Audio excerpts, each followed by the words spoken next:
Welcome back to Surviving and Thriving, where we share with you the things that we have learned as we have transitioned our family from struggling to survive disease to thriving, right smack dab in the midst of it, in the hopes that something that we share with you will help you, enlighten you, and encourage you as you transition your family from struggling to survive disease to thriving right smack dab in the midst of it. Have you ever experienced regret? I know I have. I think everyone who's ever walked this earth have felt some level of regret at some time, be it in relationships, be it in finances and decisions we made, things that we've done. You can kind of have a little bit of regret, right? Well, you have a lot of opportunities to have regret when you're going through health issues. You know, we have to make a lot of decisions, right? Should we try this? Should we not? Should we have this surgery? Should we not? Should we eat this or should we not? There's so many things that we have to make decisions on. And sometimes things happen where the decision we made could have either been the cause of something happening, or the decision we made could have, if we would have made other decisions, it could have prevented some things from happening for us or helped us with some things.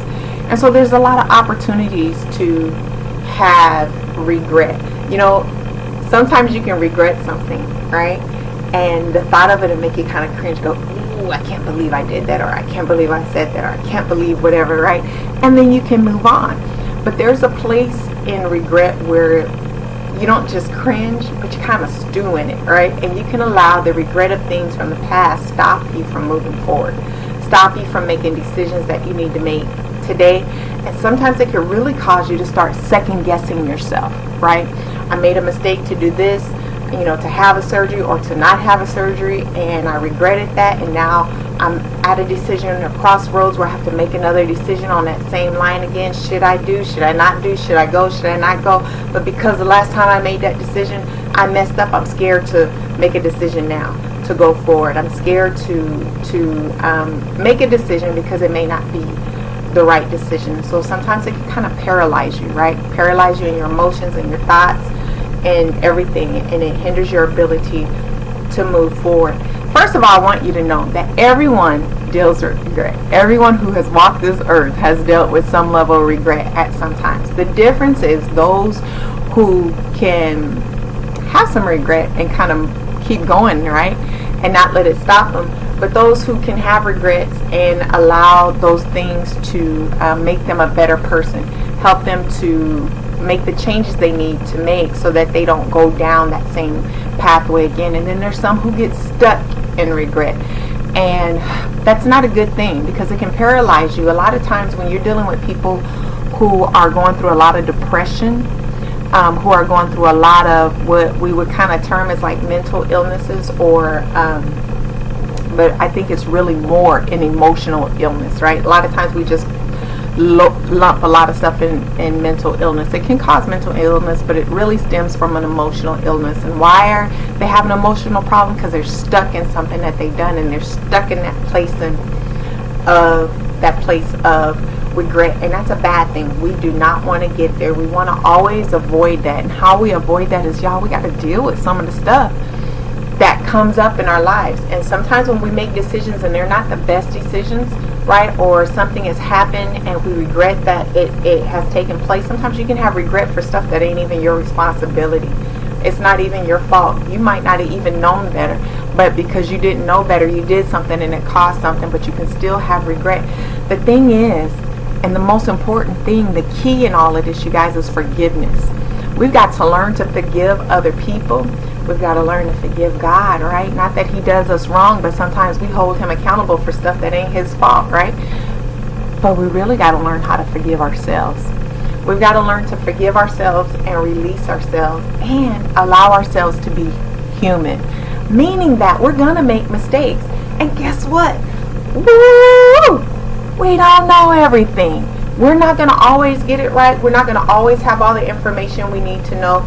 We're not going to know everything. Sometimes you can make the best decision according to everything that you know. You did your due diligence and it still doesn't turn out right. Sometimes you can do your due diligence and there's still something about it that you didn't know, right? Because there's a lot of times with this medical stuff, you guys, they don't tell you everything. They let you get in it, and then once you get in it, they be like, oh yeah, and this is part of it.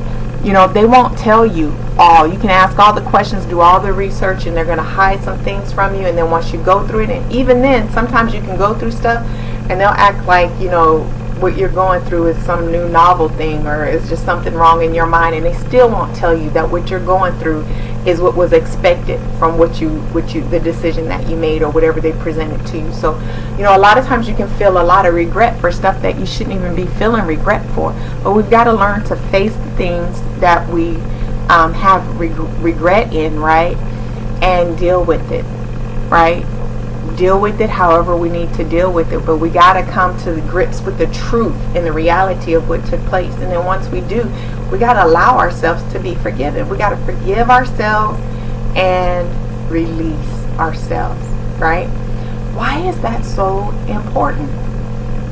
Well, it's really important because, number one, I already told you, it can cause instability in your emotions and your mind, right? But it affects so much. We already talked about how it can hinder you from making decisions that you may need to make in the future. It can hinder your progress and your health. But a lot of health issues stems from unforgiveness and regret.